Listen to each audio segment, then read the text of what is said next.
આ ચોમાસું આવે ને એટલે આમ ઘરમાંથી હા વિચિત્ર વાસ આવવા માંડે, વંદા થઈ જાય, માખીઓ આવવા માંડે ને કંઈક ની કંઈક ઉથલ પાથલ થતી રહેતી હોય છે. ગઈકાલે હે ને હું ને હેતલી ઓટલે બેહીને આ બધી જ વાતો કરતા હતા કે હું કરવું ને હું નહીં. ત્યાં તો માસી આવ્યા ને એને સાંભળ્યું ને તો એને 7 એવી વસ્તુ કીધી ને અમને કે જેનાથી છે ને આ બધું હાજુ થઈ જવાનું છે. તમારે જાણવું જ ને ખબર છે એટલે જ આ વિડીયો હે ને તમારા હાટું લઈને આવી છું.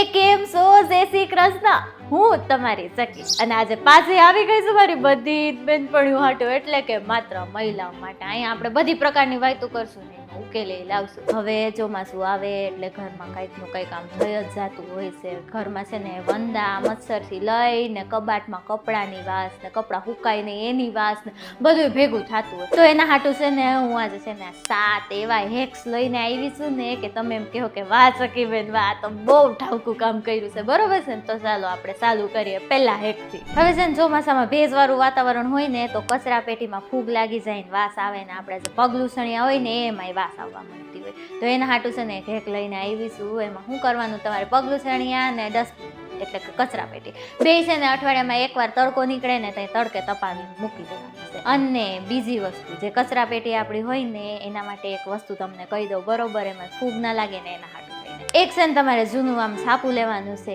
એની ઉપર છે ને તમારે બેકિંગ સોડા અને કપૂરનો ભૂકો કરીને નાખવાનો છે, બરોબર? હવે એનું છે ને પડીકું વારી લેવાનું છે. આમ મોટું પડીકું વારજો આપણે ડસ્ટબિનમાં નીચે તળિયે રાખવાનું છે એ એટલા માટે, બરોબર? એ નીચે આમ તળિયે રાખીને એની ઉપર છે ને આપણે ઓલી કાળી કોથળી આપણી જે ગાર્બેજ બેગ કહેવાતી હોય એ રાખતા હોય ને એ રાખી દેવાની. અને છે ને એક દિવસમાં એકવાર તો એ છે ને પડીકું પાછું બદલાવી નાખવાનું છે. એનાથી છે ને ફૂગ નહીં લાગે, ડસ્ટબિનમાંથી વાસે નહીં આવે. હવે બીજો એક છે માખી માટે. હવે છે ને ચોમાસામાં માખીઓ આમ ખબર નહીં કોણ જાણે ક્યાંથી આવી જાય. આપણે ઘર ગમે એટલું ચોખ્ખું ન રાખતા હોય તો માખી આમ આવી જ પડે છે. હવે કોઈક મહેમાન કોઈક દી આવ્યું હોય તો કેટલું ખરાબ લાગે માખી ઉડતી હોય તો, બરોબર છે ને? તો હવે એના હાટું તમારે શું કરવાનું છે, એક લીંબુ લેવાનું છે, એને છે ને વચ્ચેથી ફાડું કરી લેવાનું છે.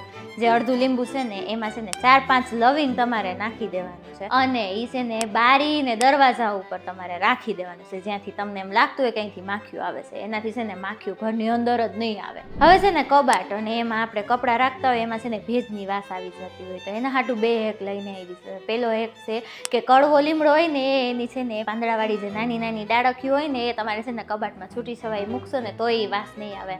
અને બીજું આ ફિનાઇલની ગોળી હોય તો આપણે આમ તો રાખતા જ હોઈએ છીએ, પણ તોય હું કહું તમને જણાવી દઉં. હવે ચોથો એક છે મચ્છર માટે. હવે મચ્છર ખાલી ચોમાસામાં આવે એવું તો નથી, ગમે એ ઋતુમાં મચ્છર તો આપણા ઘરમાં આવતા જ રહેતા હોય. તો એના હાટું છે ને એક છે તમારે છે ને કડવો લીમડો લેવાનો છે અને મિક્સરમાં છે ને પાણી નાખ્યા વગર પીસી લેવાનું છે.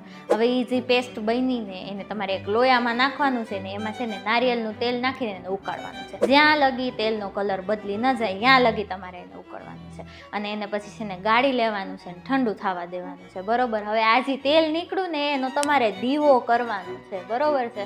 અને એ દીવો કરતી વખતે ઉપરથી છે ને કપૂરને ભૂકો કરીને તમારે ભભરાવી દેવાનો છે. આનાથી તમારા ઘરમાં મચ્છર હાવ નહીં આવે. 5મું છે વંદા. હવે વંદા કઈ રીતે ભગાડવા, એ એકવાર આપણા ઘરમાં આવી ગયા ને તો પછી તો વાત જ જવા દો, એને કાઢવા આમ બહુ જ અઘરા છે. તો એના હાટું શું કરવાનું, તમારે ઘઉંનો લોટ લેવાનો છે અને એમાં છે ને એક બોરિંગ સોડા આવે છે. તમે ક્યાંય કરિયાણાની કે દુકાને કે ક્યાંય જાઓ ને તો તમને બોરિંગ સોડા કહેવો ને તો તમને એ ભાઈ આપશે, બરોબર? હવે એ બોરિંગ સોડા એમાં નાખવાનું છે. એમાં પાણી નાખીને એને આપણે જે લોટ બાંધતા હોય ને એવી રીતે બાંધી લેવાનું છે અને એની છે ને નાની નાની ગોળીઓ વારી અને છે ને કબાટમાં કે ગમે ત્યાં જ્યાં તમને વંદા દેખાય ને ત્યાં તમારે મૂકી દેવાનું છે. એનાથી વંદા જરાય નહીં આવે ઘરમાં. 1 નંબર છે. હવે આપણે અથાણા હોય ને એમાં ફૂગ લાગી જતી. હવે એટલી ફૂગ લાગી હોય એના હાટું અવડું મોટું અથાણું એટલું બધું કેમ જવા દેવાનું, બરોબર? તો એના હાટું એક હેક હું લઈને આવી ગઈ છું. તમારે શું કરવાનું છે, જે ફૂગવાળો ભાગ છે ને એને કાઢી લેવાનો છે અને એને ફેંકી દેવાનું છે અને એ સિવાય સરસવનું તેલ ગરમ કરીને એમાં માથેથી નાખી દેવાનું છે. એનાથી તમારું અથાણું પછીથી પાછું બગડશે નહીં. હવે હેક નંબર 7. આપણે પોતું કે મારીએ, મોપ લગાવીએ કે જે બી આપણે કરતા હોય તો વાસ આવતી જ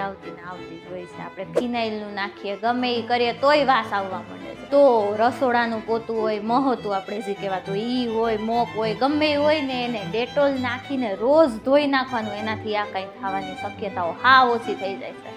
સારું હાલો, મારે હવે સાફ સફાઈ કરવાની છે ચોમાસાની. મારે ઘરે એવું ગંધારું પડ્યું છે. આ બધું સાંભળું તો હું પહેલાં તમને કહી દઉં, પછી હું મારા ઘરનું હાજુ કરું. બરોબર છે ને? સારું હાલો, તમને છે ને આમાંથી કંઈ ગમ્યું હોય ને તો કમેન્ટ કરીને મને જણાવજો, અને એની ઉપર છે ને લાઇક, શેર અને સબસ્ક્રાઈબનું બટન છે એ એકવાર દબાઈ દેજો. બરોબર છે ને? મળીએ કાલે પાછા નવા વિડીયોમાં. હો ને? આવજો. જય શ્રી કૃષ્ણ.